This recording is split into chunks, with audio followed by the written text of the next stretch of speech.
بسم اللہ الرحمن الرحیم ایاک نعبد و ایاک نستعین۔ ڈاکٹر صاحب آپ نے کئی باتیں کی تو میں سب کے سامنے شاید ہمارے باہر لوگوں کو نہ سمجھ آئے، لیکن میں چاہتا ہوں پاکستانیوں کو سمجھ آ جائے اس بات کا۔ دیکھیں، ہم نماز جب پڑھتے ہیں تو ہم اللہ سے صرف ایک چیز مانگتے ہیں کہ اللہ ان کے راستے پہ لگا جن کو تو نے نعمتیں بخشی۔ ہم منزل نہیں مانگتے، ہم راستہ مانگتے ہیں، کیونکہ منزل پہ اللہ پہنچاتا ہے۔ جو ابھی آپ نے بات کی، یہ ہمیں بڑی غلط فہمی ہوتی ہے، یہ تکبر ہوتا ہے کہ میں نے بڑا کوئی کام کیا، یا میں جیت گیا، یا میں نے کوئی یونیورسٹی بنائی۔ انسان کوشش کرتا ہے، اللہ نے انسان کے ہاتھ میں کوشش رکھی ہے، کامیابی تو وہ دیتا ہے۔ تو یہ جو آپ نے ابھی بڑی اچھی باتیں کی کہ ہمارا جو بیسکلی آپ نے یہ کہا کہ وہ جو راستہ ہے پاکستان کو، اس راستے پہ چلنا چاہیے جس پہ پاکستان کو ایک عظیم قوم بنائے گا۔ ہم وہ راستہ ڈھونڈ رہے ہیں، وہ راستہ جو کہ قائد اعظم جس کی بات کرتے تھے، جو علامہ اقبال جس کی خواب دیکھتے رہے، وہ جو راستہ تھا اس راستے سے ہم بڑی دور نکل گئے۔ اور اس کی ایک بہت بڑی وجہ ہے کہ ہمیں ایک بڑی جلدی 15-20 سال کے بعد ایک ڈپینڈنسی سنڈرم آ گیا کہ ہمیں اپنے اوپر کانفیڈنس چلا گیا۔ ہمیں ایک کلونیلزم کا جو ایک بہت کلونیلزم تو ہے ہی تباہی ایک قوم کے لیے، کیونکہ ان کے اندر سیلف ورتھ کانفیڈنس ختم کر دیتی ہے۔ لیکن جو انہوں نے ہمیں ڈپینڈنسی سنڈرم پہ لگا دیا کہ ہم ایک غلام ذہنیت کے لوگ ہیں، جو بھی ترقی کرتی ہے تو وہ مغرب کرتی ہے اور ہم ان کی بس اسے سیکھتے ہیں، یعنی ہم اچھے غلام بن جائیں۔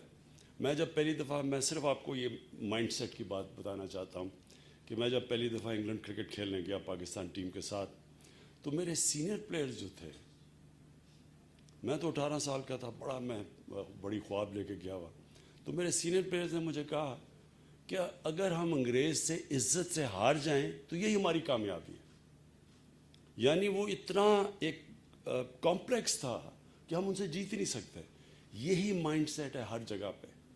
کیوں نہیں ہم اپنے سائنٹسٹ پروڈیوس کرتے؟ کیوں نہیں ہم اپنی چیزیں ایجاد کرتے؟ کیوں نہیں ہم کسی فیلڈ میں اپنے پیٹنٹس بناتے؟ جس طرح یہ مائکروسافٹ ہے یا یہ فیس بک ہے، یہ ان کی میں ورتھ دیکھ رہا ہوں، ہمارا سارا بجٹ سال کا 40-50 ارب ڈالر ہوگا، 60 ارب ڈالر ہوگا، اس کی ایک کمپنی کی ورتھ 2000 ارب ڈالر ہے۔ کیونکہ جو آپ نے بات کی کہ وہ ٹیکنالوجی انوویشن اس طرف نکل گئے ہیں، اور ہم ایک بس جو وہاں سے ہمیں چیز آتی ہے، ہم کاپیز بن گئے ہیں، ہم کاپی کرتے ہیں۔ تو یہ جو خواب تھی آپ نے ڈاکٹر صاحب، مجھے بہت پہلے میں ابھی ہمیں گورنمنٹ نہیں ملی تھی کے پی میں، تب سے آپ وہ بات کرتے تھے کہ یہاں ہمیں سیٹ اپ کرنی ہے جوائنٹ کولیبریشن سے باہر 8 یا 9 یونیورسٹیز کوالٹی کی، مجھے یاد ہے یہ بھی آپ کہتے تھے۔ اور آپ نے پھر ٹھیک کہا کہ پھر پیپلز پارٹی کی گورنمنٹ آ گئی اور پھر وہ کہتے ہیں the rest is history۔ تو اب ہے ٹائم کہ ہم اسی راستے پہ جائیں جس راستے پہ پاکستان کو آتے ساتھ ہی جانا چاہیے تھا جب ہمارا ملک بنا، اور بدقسمتی سے ہمارے جو قائد اعظم تھے وہ زیادہ دیر زندہ نہ رہ سکے، کیونکہ مجھے پورا کانفیڈنس ہے جو ان کی سوچ تھی انہوں نے ہمیں اس راستے پہ لگا دینا تھا۔ وہ راستہ ہے اب کہ پاکستان اب اپنا راستہ بنائے، ہم اپنے ذہنوں کو آزاد کریں کہ ہم کوئی اچھے غلام نہیں بننا چاہتے، ہم ایجاد کرنا چاہتے ہیں، ہم نیا راستہ ڈھونڈنا چاہتے ہیں، اپنا راستہ، اور وہ آئے گا سائنس اور ٹیکنالوجی سے، نالج اکانومی سے، وہ تعلیم سے آئے گا۔ ہماری دو بڑی ایڈوانٹیجز ہیں، ایک کہ ہمارا دنیا میں سیکنڈ ینگسٹ پاپولیشن ہے، ایک ینگ آبادی ہے، دوسرا ہمارے پاس بڑا ٹیلنٹ ہے۔ جس طرح ڈاکٹر صاحب نے کہا کہ جب آپ دیکھتے ہیں ہمارے او لیولز اور اے لیولز میں بچوں کی پرفارمنس، تو اس دنیا میں کمپیٹ کرتے ہیں۔ اسی طرح امریکہ میں دیکھ رہا تھا کہ جو پاکستانی امریکن پاپولیشن ہے، وہ ٹاپ 3-4 ایکیڈیمکلی جو ٹاپ پہ جو ایتھنک مائنورٹیز ہیں ان کے ٹاپ کے اوپر پاکستانی 3-4 ان ایتھنک مائنورٹیز میں سے. تو اس کے لیے یہ ایک بہت بڑا سٹارٹ ہے آج.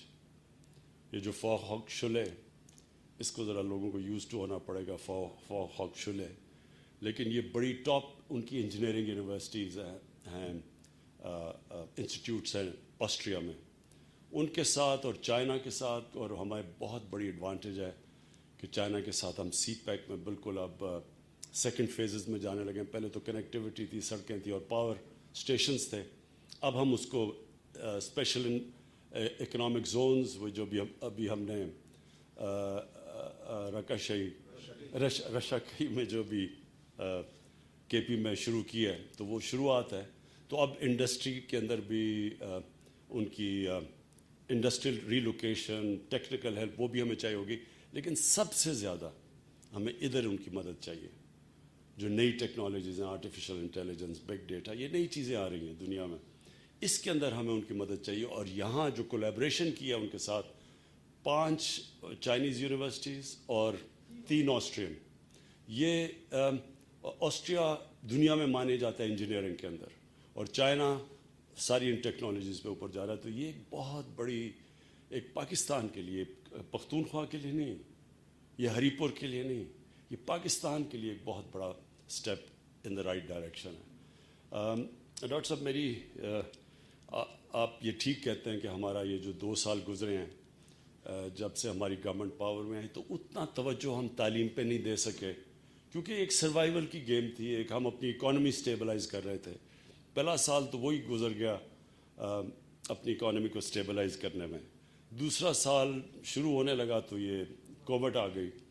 اللہ کا شکر ہے کہ ہم وہ ملک ہیں جو کہ سب سے بہتر یہ جو کرونا کی وائرس کے مشکل وقت سے نکلے ہیں. اور اب جو میری کوشش یہ ہے کہ ہم نے اب ایک قوم نے یہ فیصلہ کرنا ہے کہ جدھر سے بھی ہمیں پیسہ بچے، ہم نے وہ تعلیم کے اوپر ڈالنا ہے. اور میری جو سب سے پہلا اب یہ ہے کہ ہمارے پاس ایک ہے ایسٹ ریکوری یونٹ، یعنی جو بھی ہم کرپٹ لوگوں کی پیسہ ریکور کرتے ہیں، میں سوچ رہا ہوں کہ قانون پاس کر کے وہ سارا جو پیسہ ہے وہ سب تعلیم کی طرف ڈائریکٹ کر دیں. کیونکہ جتنا ہم تعلیم میں انویسٹ کریں گے، اتنا ہی ہمارے بچوں کی فیوچر اور ملک کی فیوچر بہتر ہو جائے گی. یہ بڑی آپ نے اچھی ایڈوانٹیج دی، ایگزامپل دی سنگاپور کی، کہ سنگاپور کے 50 لاکھ ہوں گے، 60 لاکھ لوگ ہوں گے سارے، ہم 22 کروڑ لوگ ہیں، اور وہ 330 ارب ڈالر کی ایکسپورٹ کرتے ہیں اور ہم 25 ارب ڈالر کی ایکسپورٹ کرتے ہیں. اور یہ شو کرتا ہے کیونکہ انہوں نے بڑی ان کے لیڈر لی کوان یو نے ڈائریکشن دیا سنگاپور کو سائنس اور ٹیکنالوجی کی طرف. اور جس طرح مہاتر محمد نے، انہوں نے الیکٹرانکس کی طرف اپنی ڈائریکٹ کیا. پہلے تو ان کے بھی ربر اور ٹن کی ایکسپورٹس تھیں، اور انہوں نے پورا پلان کر کے پہلے اسمبلی پلانٹس بنائے، پھر الیکٹرانکس کو اسمبلی پلانٹس کاٹیج انڈسٹری بنایا پہلے، کہ گھروں میں لوگوں نے اسمبلی الیکٹرانکس کی شروع کی، اور پھر دیکھتے دیکھتے 80 ارب ڈالر کی انہوں نے ایکسپورٹ شروع کر دی. تو ہمارا بھی اب یہ ڈائریکشن ہے، ہمیں پورا بحیثیت قوم ایک اب نالج اکانومی کی طرف جانا ہے. اور وہ یہ جو آج یہ انسٹیٹیوٹ، اور مجھے بڑی خوشی ہے اس کی، کیونکہ ہمیں یہ اس میں پختونخوا کی گورنمنٹ نے پوری طرح کوآپریٹ کیا. میں تو کوچ تھا، کیپٹن تو نہیں تھا اس وقت، کیونکہ چیف منسٹر سے ہمیں کنونس کر رہا تھا، اور پرویز خٹک نے پوری طرح ساتھ ہمارے ملے. کیونکہ مشکل ہوتا ہے، اتنے زیادہ پہلی بجٹ چھوٹے ہوتے ہیں، اس بجٹس میں سے اتنی زیادہ ڈیمانڈز ہوتی ہیں، اور پھر لوگ جو پولیٹیکل گورنمنٹس ہوتی ہیں وہ کوشش کرتی ہیں کہ جو بھی چیز بنے تو 5 سال ان کے سے پہلے بن جائے، تاکہ وہ الیکشن سے پہلے بنے اور وہ پھر اس کو دکھا کے تو اگلا الیکشن جیت سکے. تو اس طرح کی انسٹیٹیوٹ جو بڑا لانگ ٹرم جسٹیشن تھا، بڑی میں داد دیتا ہوں پختونخوا کی حکومت میں کہ انہوں نے اس میں انویسٹ کیا. اور یہ آج شاید وہ ایک سٹیپ لیا جو باقی جتنی بھی انہوں نے اچھے کام کیے پختونخوا کی گورنمنٹ نے، یہ سب سے بہتر ٹائم ثابت کرے گا کہ یہ سب سے بہتر انہوں نے کیا. تو میں سب کو اکنالج کرتا ہوں میں. وہ آپ کے جو وہ مجھے نظر ہی نہیں آ رہا تو میں انہوں کیا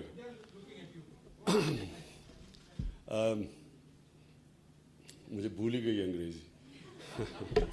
I want to take this opportunity to thank people sitting in China and in Austria. I want to thank them for the cooperation and the way they have helped us in setting up this institute and for future cooperation. So I want to thank you, and from our side, from the Pakistani, from me as the Prime Minister and my country, we want to welcome you to Pakistan. Whenever you have time, please come over. You will be our honored guests. Thank you. Okay, ji.